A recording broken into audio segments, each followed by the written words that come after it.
Reading जब close कर रहे हैं तो उसके बाद हमें कॉर्ड कटिंग करना जरूरी है। अब बात करेंगे जो क्वेश्चंस हमें टैरो से नहीं पूछने चाहिए।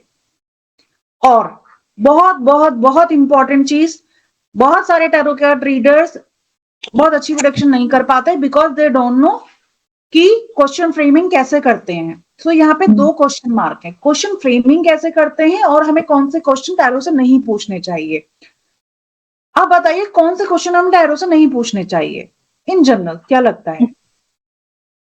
मैम ये जो मेडिकल से रिलेटेड है ना, मतलब जैसे कि किसी की तबीयत खराब है, हाँ मतलब नॉर्मल कोई हेल्थ का क्वेश्चन वो तो ठीक है, बट हाँ ये कुछ दिन पहले मेरी एक फ्रेंड मुझसे पूछ रही थी कि एक बार तू टैरो से ये पूछ लेगी कि मतलब उसके फादर की नस फट गई थी कि तू जो इस तो वो आईसीयू में थे, तो वो कब कब तक आएंगे बाहर, हाँ। तो कब तक ठीक होंगे।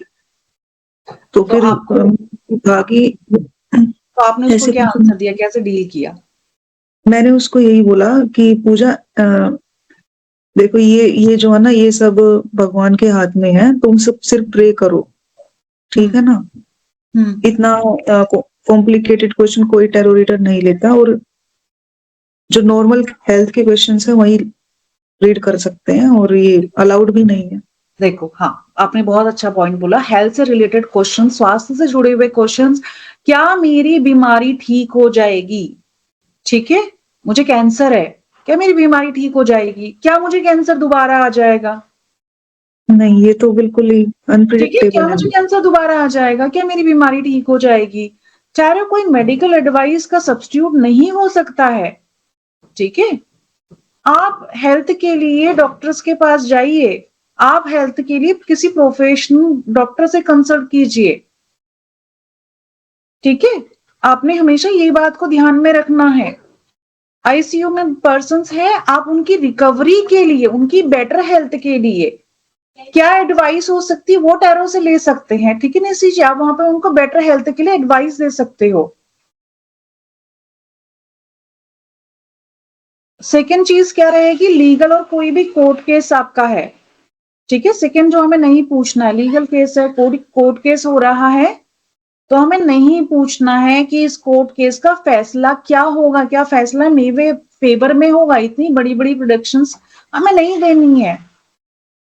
ठीक है, क्योंकि लीगल मैटर बहुत ज्यादा कॉम्प्लेक्स होते हैं और ये टैरो के बेसिस पे बताना बिल्कुल भी सही नहीं है। हाँ, आप कोर्ट केस जीतने के लिए कौन सी एडवाइस ले सकते हैं टैरो से, आपको कौन से करंट में एक्शन करने चाहिए, और अब अगर आप ये एक्शन लेते हैं उसका क्या पॉसिबल आउटकम्स होगा, वो आप जरूर पूछ सकते हैं। ठीक है, मैं ये एक्शन लूंगी तो इसका क्या आउटकम होगा, बट लीगल मैटर्स के लिए आप इंडिविजुअली टैरो से के बेसिस पे एडवाइस दे रहे हो और उसको 100% मान के चल रहे हो, you should not do this. तीसरी बहुत इंपॉर्टेंट बात याद रखिए, और बहुत इंपॉर्टेंट, थर्ड पार्टी का क्वेश्चन, मैं सलमान खान के बारे में, मैं मोदी जी के बारे में, या मैं निशी जी के बारे में, निशी जी के हस्बैंड के बारे में, मैं अमरीश जी के वाइफ के बारे में, उनके बच्चों के बारे में नहीं पूछूंगी जब तक वो मुझे अप्रोच नहीं करते। ठीक है, ये बात याद रखना कि पर्सन शुड अप्रोच यू। और थर्ड पार्टी से रिलेटेड ये भी याद रखना, मेरा पार्टनर कहीं मुझे चीट कर रहा है क्या? ठीक है, मेरा पार्टनर मुझे चीट कर रहा है, लोग ऐसे क्वेश्चन पूछते हैं आपसे, तो ये आप बताओगे या नहीं बताओगे? बताइए, ये आपको बताना चाहिए या नहीं बताना चाहिए? बता सकते हैं। बता सकते हैं, ठीक है। अब मेरा जो एक्स है उसकी वाइफ, मेरा जो एक्स बॉयफ्रेंड था और उसकी वाइफ के बीच में कैसा कनेक्शन है, ये लोग ज्यादा जानने में इंटरेस्टेड होते हैं। बट ये क्वेश्चंस एथिकल नहीं है, आप किसी की प्राइवेसी को नहीं बता सकते। ठीक है, समझ रहे हैं ना आप? दोनों क्वेश्चन में फर्क है। मेरा बॉयफ्रेंड कहीं मुझे चीट तो नहीं कर रहा है, वो मेरा जानने का हक है। ठीक है, मेरे एक्स बॉयफ्रेंड और उसकी वाइफ के बीच में क्या कनेक्शन है, ये मेरा जानने का हक नहीं है।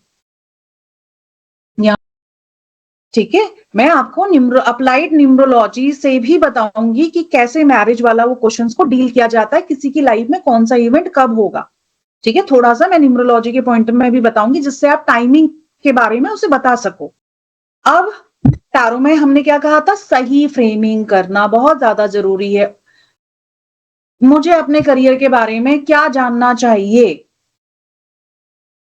ये सही सवाल है या गलत सवाल है। मुझे अपने यस नो में आंसर देते जाइएगा। You can unmute yourself and you can give an answer. मुझे अपने करियर के बारे में क्या जानना चाहिए। और करियर में तो काफी सारे फील्ड्स हो सकते हैं, तो हम उससे यही पूछेंगे कि व्हाट आई तुम, wanted to know currently for my career growth. ठीक है, ये मैं पूछ सकती हूँ ना। हाँ जी, ठीक है, ये मैं पूछ सकती हूँ, ये मुझे पूछने का हक है। ठीक है, अगर मैं ये सवाल पूछूं, निशि जी मुझे घर खरीदना चाहिए या नहीं चाहिए, ठीक है, मैंने कार्ड निकाले, सभी आंसर देंगे, निशि जी आंसर नहीं देंगे because she is only giving the answer. I shuffle the card और मुझे कोई क्लाइंट पूछ रहे हैं कि मुझे घर खरीदना चाहिए, मुझे घर खरीदना चाहिए 1 कार्ड, ठीक है, मुझे ये घर नहीं खरीदना चाहिए 1 कार्ड। सो मैंने यहाँ पे 2 कार्ड्स लगा दिए। Am I framing the right question? मुझे घर खरीदना चाहिए, मुझे घर नहीं खरीदना चाहिए, बताओ। मुझे घर खरीदना चाहिए, मुझे घर नहीं खरीदना चाहिए। वो बात तो एक ही है ना मैम। क्वेश्चन फ्रेमिंग गलत है। हाँ जी, ठीक है, हमने कहा है question not to be asked, we discuss, now we are discussing कि क्वेश्चन कौन से कैसे फ्रेम किया जाता है। That is very very important. पूछना चाहिए, नहीं पूछना चाहिए। अब इसको सही तरह, अब इसमें दोनों ही पॉजिटिव कार्ड निकल के आ गए, दोनों मेरे पॉजिटिव कार्ड है। ठीक है, दोनों मेरे पॉजिटिव कार्ड है। हाई प्रिस्टेस का कार्ड निकल के आ गया, जजमेंट का कार्ड निकल के आ गया। या दोनों ही मेरे नेगेटिव कार्ड निकल के आ जाते तो मैं क्या बोलती, बताओ। दोनों मेरे पॉजिटिव हैं, घर खरीदना चाहिए, घर नहीं खरीदना चाहिए। दोनों का ही 50% आ गया ये तो क्वेश्चन फ्रेमिंग क्या है आपकी, गलत है। मैं ये जॉब करूं या मैं जॉब नहीं करूं,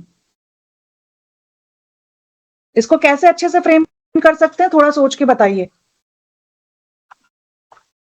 मैम सिर्फ एक ही चीज पूछनी चाहिए, मतलब पॉजिटिव। मतलब ये कैसे जॉब frame करने से मेरा क्या फायदा, कितना ग्रोथ है हो सकता है, ऐसे पूछ। सिंपली मुझे ये जॉब ज्वाइन करनी चाहिए, मुझे ये घर खरीदना चाहिए, जैसे नो में आपको, और ठीक है आंसर मिलेगा। फिर उसके बाद क्या प्रोस एंड कॉन्स हो सकते हैं, जैसे अमरीश जी ने बोला जॉब ज्वाइन कर, मुझे क्या क्या, मुझे जॉब ज्वाइन करनी चाहिए, आपका आंसर निकल गया यस। फिर आप ज्वाइन करने के बाद what are the pros and cons निकाल सकते हो, उसके बेसिस पे डिसीजन ले सकते हो। सही सवाल फ्रेमिंग जरूरी क्यों है, क्योंकि एक्यूरेट रीडिंग तभी आएगी जब आप सवाल क्लियरली पूछोगे टैरो से। आपका सवाल क्लियर होगा, स्पेसिफिक होगा, तो कार्ड्स का जवाब भी प्रिसाइज होगा और आपकी और आपके क्लाइंट की हेल्प करेगा। ठीक है, अगर आपने सही सवाल पूछा और ओपन एंडेड सवाल पूछे तो वो सबसे बेस्ट रहता है। आप में निकालिए। अब टेस्ट, मेरा लवर अपनी वाइफ को छोड़ेगा, पूछेंगे यस नो। मैं किसी से प्यार करती थी, उसकी शादी हो गई 2 महीने पहले, क्या वो अपनी वाइफ को छोड़ेगा? नहीं, वो कैसे नहीं। No, yes no. ठीक है, वो कैसा सवाल है। ठीक है, मैं लॉटरी जीतूंगा, यस नो। नो नो क्या मेरा एक्स मुझसे नफरत करता है? Yes no. Why yes? Okay. नफरत करता है, negative and then privacy, ex था ना, गया। हाँ, इनवैलिड सवाल। ठीक है, इससे अगर ये पूछा जाता, नेगेटिव वे में पूछ रहे हैं, मुझे अपने एक्स के साथ में अपने रिश्ते के बारे में क्या समझना चाहिए, ठीक है अभी क्या है, मुझे आगे की एनर्जीज उसकी, इस तरीके के क्वेश्चंस फिर भी फ्रेम कर सकते हैं। बट क्या मुझे एक्स मुझसे नफरत करता है, ये नेगेटिव और प्राइवेसी वाला सवाल हो गया। मैं कब मरूंगा? नो नो हंसी से लगी है कि no.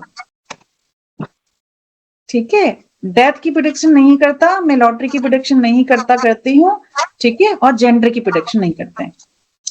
And the question framing जो आपको सिखाई जा रही है वो आपने खुद के लिए करनी है। आपको सामने वाला क्लाइंट नहीं बोलेगा, सामने वाला क्लाइंट तो अपने हिसाब से, अपनी नॉलेज के हिसाब से आपसे क्वेश्चन पूछेगा। ध्यान रखिएगा कैसे क्वेश्चन फ्रेम करने हैं।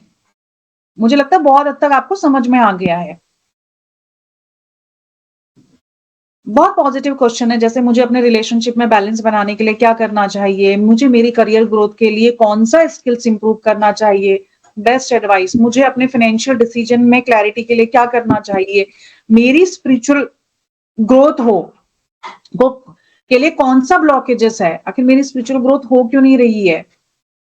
सही सवाल पूछेंगे तो एक टैरो रीडर्स आपको एक सही क्वेश्चन का आंसर भी दे पाएगा। अगर सामने वाला गलत क्वेश्चन पूछ रहा है तो आपको क्वेश्चन फ्रेमिंग को सही करना, आपकी रीडिंग की क्वालिटी बहुत अच्छी हो जाएगी और क्लाइंट भी सेटिस्फाई होके जाएगा। ठीक है, आप उसकी लाइफ में ट्रांसफॉर्मेटिव एक्सपीरियंस क्रिएट कर सकते हो। So always always always remember, you should ask the open ended kind of question. Clear हो गया? Yes, yes ma'am. नो बताते रहिए। क्लियर हो Yes. गया ना? Yes. कोई क्वेश्चन में डाउट तो नहीं है कि ये नहीं वो नहीं हो गया? अब हमने एलिमेंट्स की स्टडी करी थी, वाटर